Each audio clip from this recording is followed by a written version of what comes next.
What's up, my fellow comic book readers? Guys, we got 6 comics to talk about from 5 different publishers, and we're going to go ahead and kick it off so I don't run out of time, because I try to keep my shit under 3 minutes. But we're going to start off with the one that just left me confused. So I don't have much to say about this. Blink and you'll miss it. Issue number 2.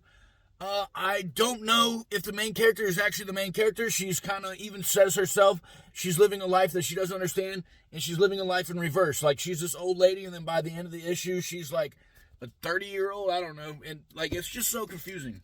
Next up from Ignition Press, and we got 2 comics from Ignition Press. Murder Podcast. I like the other one a little bit better than this one, but in this one there's a group of girls and they're like really into Murder Podcast. But the premise of this is there's 2 different times where people are listening to a podcast, and when the podcast starts coming on, they start repeating the words out of the podcast, and then they just start killing. So the podcast itself makes you murder. So that's an interesting concept. And I'm interested to see what they're going to do with the main characters and how, like, maybe they're going to go around and look for the murderers or the podcast creators, or I don't know. But I'm interested in what's going on there. And then Voyeur, this one gets a little spicy. If you're not into adult content, probably don't pick this one up. But the guy, he's a world-renowned thief, and he's on a mission, and this woman right here knows he's on that mission, and that's what I'm going to leave you on. But if you like spicy content, even if you're open to spicy content, because it doesn't focus on the spiciness, right? But it is in there, so that's why I say, like, if you're not into it, avoid it. But if you're just open to it, if you're indifferent, I really love this. Again, it's about an art thief that's on a long heist, and great writing. Blood Type issue number 4. This is the finale.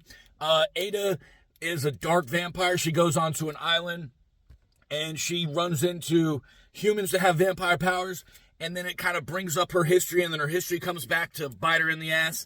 And this one ends not how I was expecting, and I don't even know if it's really going to be the end. Maybe it's going to start off a new series because something happens to Ada that ends the series, but it doesn't end her reign. Racer X, I'm a huge Speed Racer fan. What they're doing right now with the comics, they've brought Speed Racer back, and at the same time, they've kind of modernized it, but they've kept the same premise.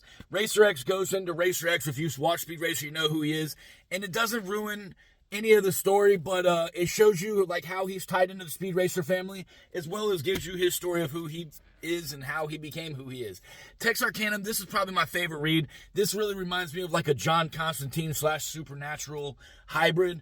This guy, he has powers and death is after him. He doesn't have powers, but he's able to fight the people that have powers and break it down, and he's trying to save a town. And there's just so much going on in this. I'm dreading the issue 4 coming out because that's the end.